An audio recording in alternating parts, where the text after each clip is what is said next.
é uma das principais referências quando a discussão combina educação, comunicação e novas tecnologias. Nascido na Espanha, sua graduação é em filosofia. No Brasil, fez mestrado e doutorado em ciências da comunicação na USP. É professor, pesquisador e orientador de projetos inovadores em educação. Conosco, no Diálogos Educacionais, o professor José Moran.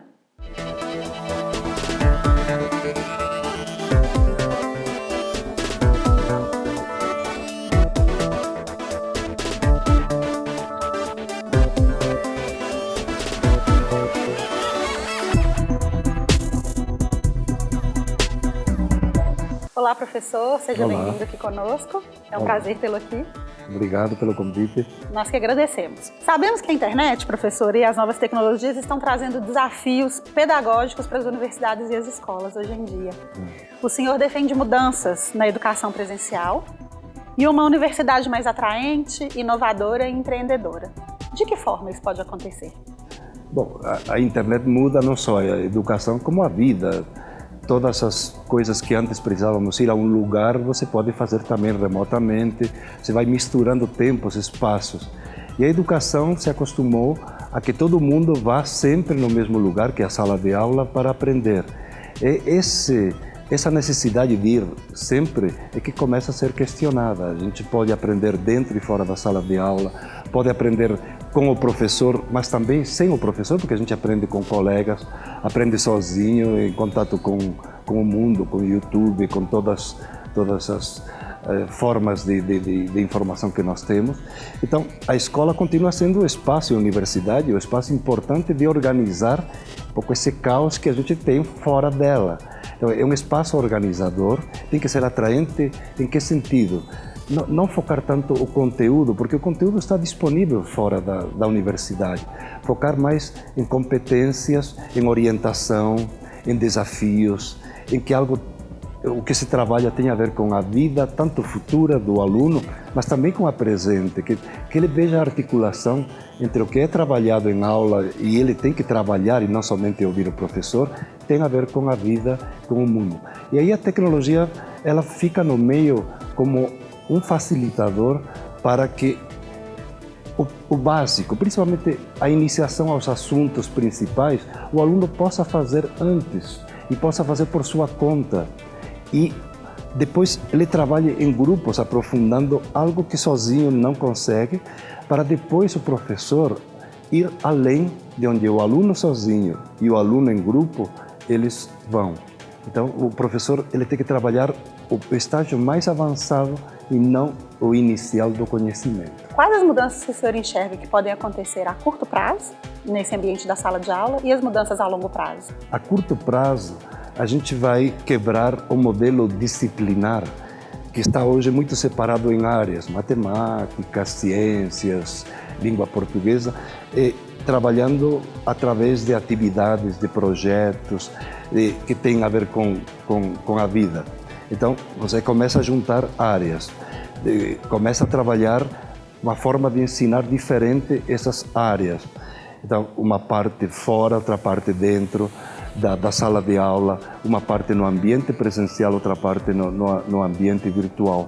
Mas, principalmente, o aluno se envolvendo muito mais do que antes. O professor precisa falar menos e orientar mais. Essa é um pouco a dica básica da mudança. O professor tem que sair do púlpito, vamos dizer assim, do palco, e começar a circular entre os alunos e a criar situações que continuem fora da sala de aula.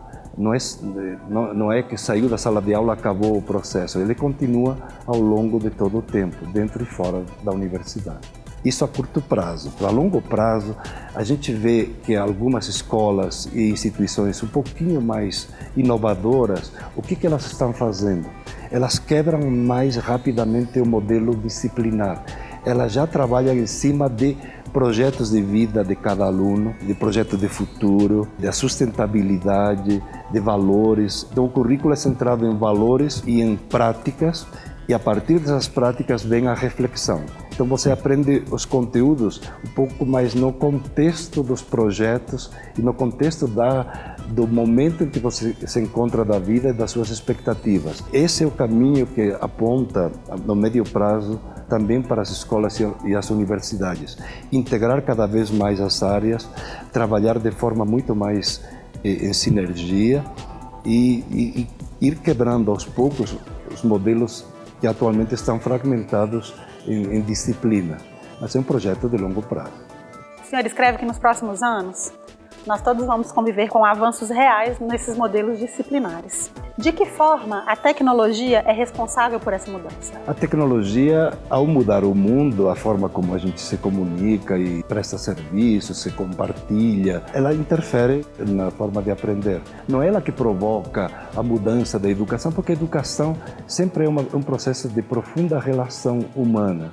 Pode ser mediada por mais ou menos tecnologia, mas é sempre uma relação entre pessoas que podem estar física ou não fisicamente juntas, mas estão conectadas, estão em intercâmbio.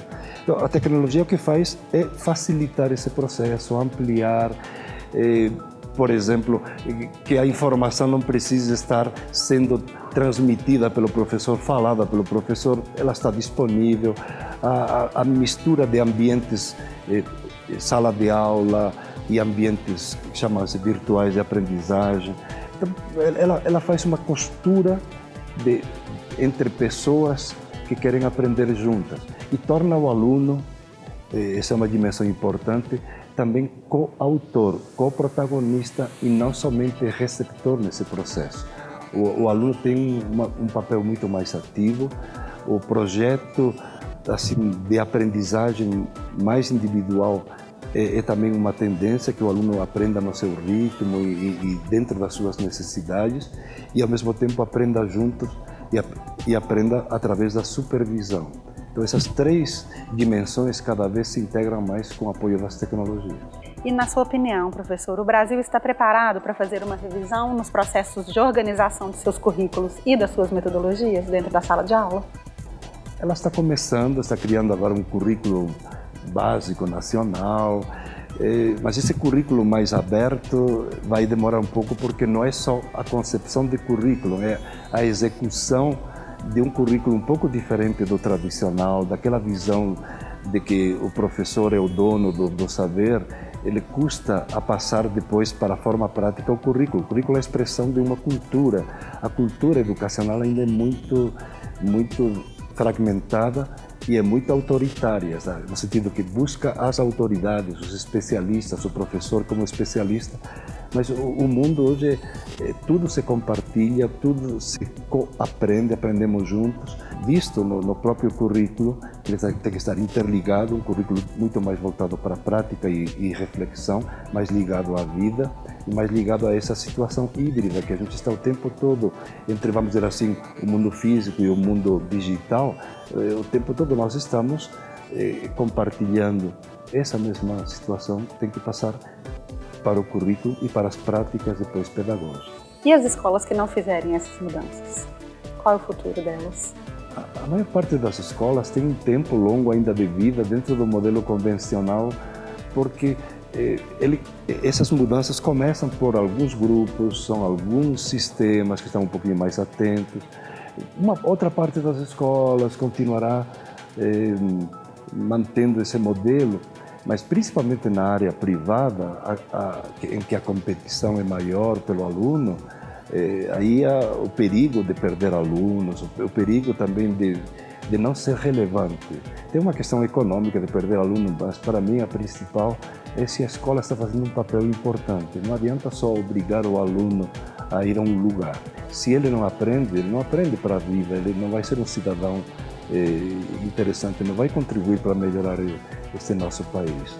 Então, o importante é que a escola mude, porque o mundo está mudando e precisa de pessoas que aprendam o tempo todo, ao longo da vida, e numa vida que cada vez será mais longa. Na sua visão, a escola no Brasil, ela está preparada para realizar a transformação da sua cultura e preparar professores para essa flexibilização curricular? O Brasil sempre teve uma escola mais elitista. Nas últimas décadas que universalizou o ensino, isso é um avanço. Agora, a qualidade das escolas ainda é precária, não está preparado, o professor ainda é pouco valorizado, a formação é deficiente, então não adianta tapar o sol com a peneira e dizer, isso vai ser feito facilmente. Essa mudança de cultura também significa a forma de organizar essas políticas, de investir na formação de professor, na sua carreira, valorizá-lo, atrair os melhores alunos. Isso é uma política de longo prazo. Então, nós temos que agilizar ao máximo, trazer isso para o cotidiano. Creio que vocês aqui estão fazendo um trabalho excelente na visão de um currículo muito mais integrado, com projetos. Agora entra o projeto de vida. Então, vocês estão na vanguarda de um currículo de formação de professores inovador. Isso é importante, mas até isso chegar a todo o Brasil, demora. O senhor utiliza muito o termo educação invertida, que é a concentração da informação no ambiente virtual e as salas de aula mais criativas e com a supervisão. Gostaria que você falasse um pouquinho a respeito desse tema e desse termo. Mais do que educação invertida, eu começo falando de educação híbrida ou blended, quer dizer, é a mistura, é como quando você cria na culinária, você vai misturando ingredientes, pratos, molhos. Então a educação é uma mistura entre relação entre pessoas, práticas, tecnologias, e essa mistura ela tem que mudar um pouco a calibragem, a dosagem, menos informação pronta, mais produção, análise, prática e reflexão, menos fala do professor e mais fala do aluno, de ser um aluno pesquisador e que compartilha. Isso significa que tem que também levar a práticas na própria metodologia. O professor convidando o aluno para ser um aluno que seja pesquisador de próprias práticas, fazendo uma interação profunda com a vida, com a cidade.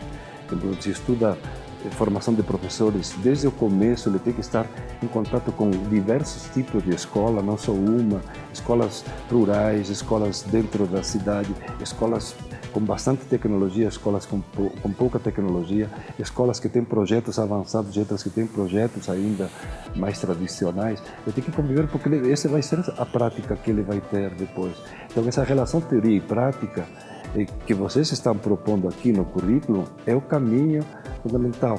Aí acrescentar essas metodologias, invertendo basicamente o que nós fazíamos sempre, o que nós sempre fizemos como alunos e como professores. Nós, na sala de aula, para garantir que o aluno aprendesse alguma coisa, explicávamos o básico. E dizíamos, olha, pelo menos você tem que aprender isto sobre o assunto da matéria. Esse básico, hoje, está aí disponível no YouTube, em portais. Então, o básico, o professor indica, dá uma referência e o aluno vai e pesquisa antes, conhece antes. Aí o professor avalia, através de algumas questões rápidas, qual é o grau de compreensão que ele teve desse básico. E a partir dos resultados, que todos são tabelados automaticamente, ele vai para aulas, ele vai para o momento presencial com um diagnóstico concreto de onde o aluno está, ou que dificuldades eles têm. E aí inverte. O aluno estuda antes e o professor trabalha nos resultados de aprendizagem concretos, nas dificuldades efetivas que aquele grupo tem e pode criar atividades adequadas para os diversos grupos que ele tem.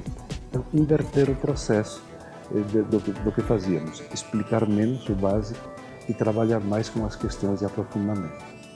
A gente está dizendo, né, que existe um desafio para o professor, mas obviamente existe um novo desafio para o aluno também, né, em que o aluno ele passa a ser mais protagonista do processo de aprendizado. A gente está aqui dizendo um pouquinho se o professor está preparado para esse momento. E o aluno? O senhor acha que ele está pronto, ele está disposto, ele tem essa vontade desse aprendizado diferenciado? Uma parte dos alunos quer aprender mais, mas tem ainda a cultura também do aluno tradicional de que ele quer que o professor ensine. E quanto mais o professor fala, menos o aluno aprende hoje, no sentido desta proposta nova. Então, o aluno que não se envolve no seu próprio processo aprende menos. Dando um exemplo muito simples, digamos que eu estou aprendendo a dirigir um carro. Eu tenho um grande professor ao meu lado que sabe dirigir, me explica tudo, e me dá tudo assim para eu entender. Mas se eu não pratico direção, não adianta, eu tenho que praticar e ouvir e fazer essa relação. Então, essa mesma questão se dá no cotidiano. O aluno tem que sair da posição passiva, em que sempre esteve, para ser mais ativo, e principalmente não esperar que o diploma resolva a sua vida. O diploma é o primeiro passo para a empregabilidade, mas no mundo que muda tão rapidamente, essa atitude de você aprender continuamente, de aprender cada vez mais e de ter uma visão ampla das coisas, de questões complexas, saber lidar com desafios e uma cultura cada vez mais aberta e ao mesmo tempo complexa, é o que faz com que você tenha um futuro ou não. Então, estudar pelo diploma é uma tremenda bobagem hoje, primeiro porque cada vez mais pessoas têm o diploma, e sem o conhecimento e sem essa atitude profunda de aprender sempre, você como aluno, não vai muito longe na vida. Então, a mudança da cultura do aluno é tão importante quanto a do professor. Ambos se complementam. Vamos falar um pouquinho em relação à sua experiência na sala de aula enquanto professor, né? O senhor escreveu que as tecnologias nos libertam das tarefas mais penosas e nos permitem ser mais criativos. O senhor viveu essa experiência enquanto professor? Como professor, eu tive uma parte da minha vida como professor convencional. Eu dava aula, tentava explicar as coisas, ok? Eu dei aula em muitos lugares, tive muitos alunos, e chegou um momento em que isso tem um lado de repetição mecânico que também cansa o professor. O professor fica um papagaio, que fica repetindo coisas. E chega um momento que você também não vê sentido naquilo que você faz. E de outro lado, os alunos vão mudando. Depois de um certo tempo, as técnicas que funcionavam, ou os materiais que eram adequados para turmas novas, às vezes funcionam de forma diferente. Então aconteceu de eu sentir-me insatisfeito com meu papel como professor, e os alunos estavam também insatisfeitos com o meu trabalho. E eu tive que repensar como é que eu consigo voltar a ter prazer em ensinar e fazer um trabalho mais interessante. Encontrei assim alguns caminhos para mim que foram úteis. Os primeiros não foram os tecnológicos, foram os caminhos mais do diálogo, de ouvir mais o aluno, de perguntar mais. Então, na verdade, são coisas básicas que a gente esquece, fica falando e não ouve. Então, ouvir o aluno, perguntar quais eram as questões, o que ele fazia, conhecer o aluno.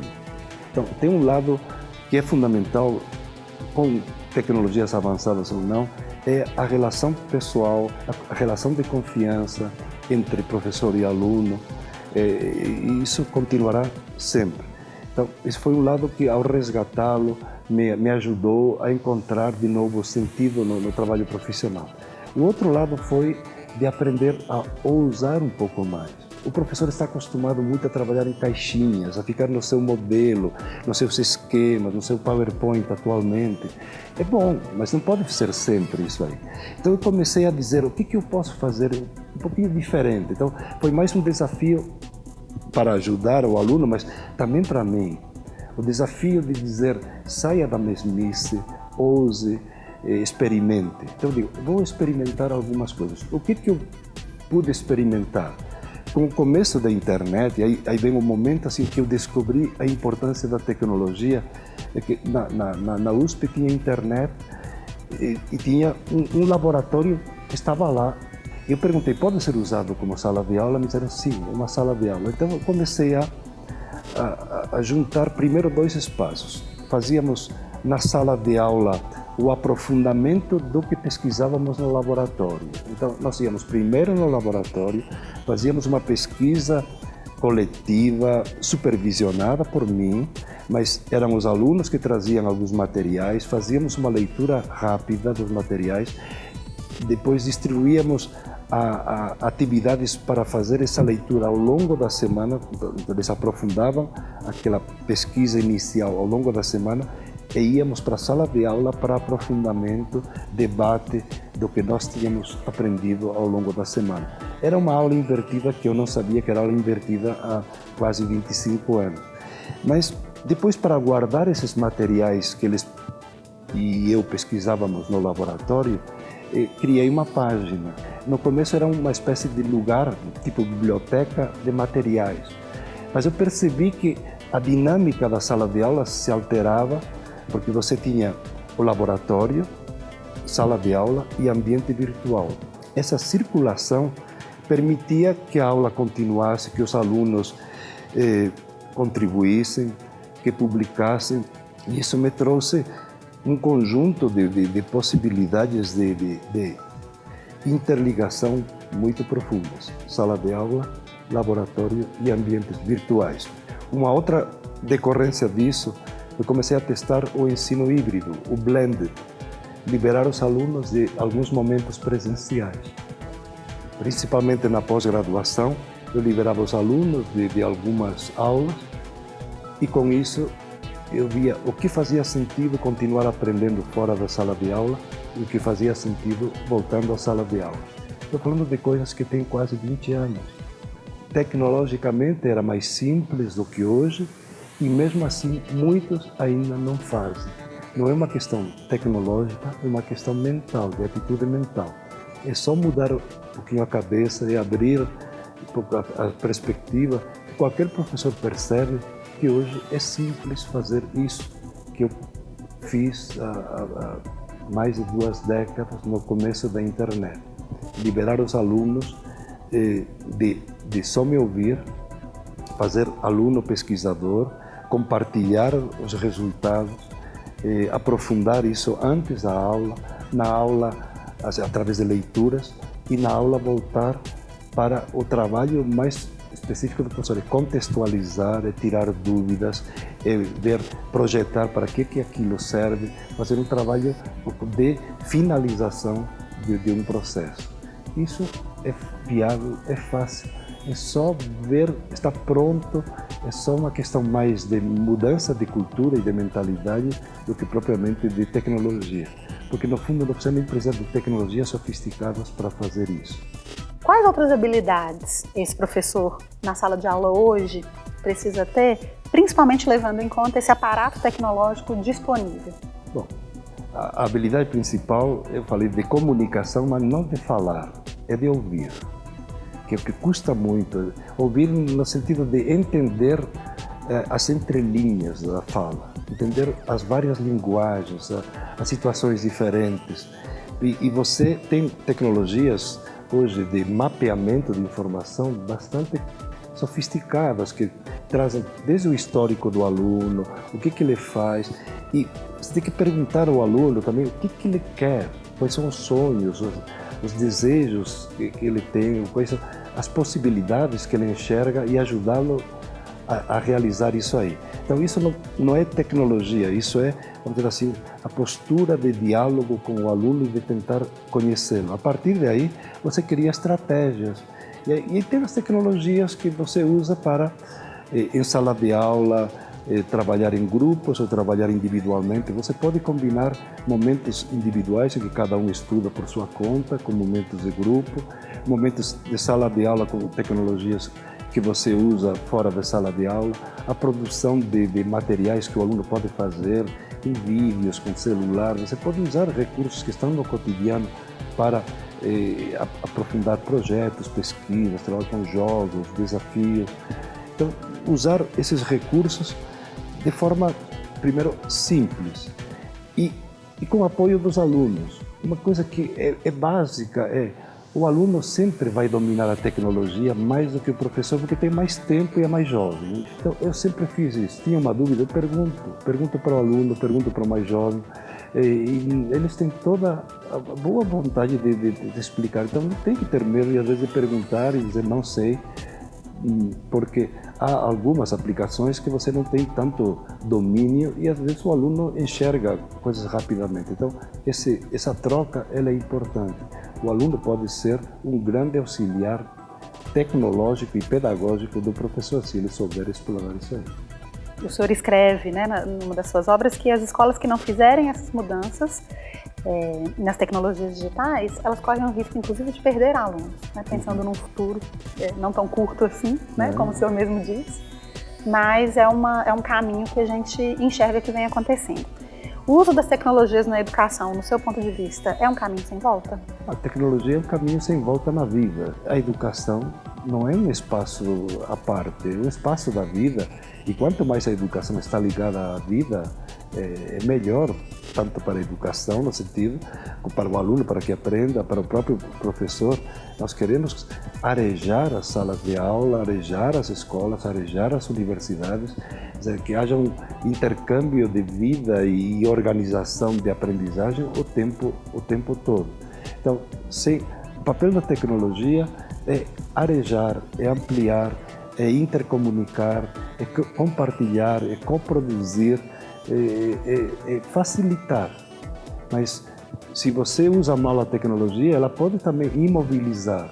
Então, dentro de um projeto conservador, no sentido de tradicional, a tecnologia serve para colocar o microfone no professor e que ele fale mais alto. Esse tipo de uso de tecnologia, na maior parte do tempo, não resolve. Ter um professor que fala muito não prepara melhor o aluno, porque o que ele fala, o aluno também encontra em paralelo. Ele tem que falar de coisas a partir do conhecimento prévio do aluno que o ajudem a ampliar. E aí sim, a tecnologia dentro e fora da sala de aula faz sentido. O que muda, no fundo, não é a tecnologia. O que muda é a concepção do currículo, as metodologias de fazer isso, e aí você coloca as tecnologias no cotidiano que também a escola sempre deixou de lado. A escola talvez seja o último dos espaços ou das instituições que resistiu bravamente à tecnologia digital.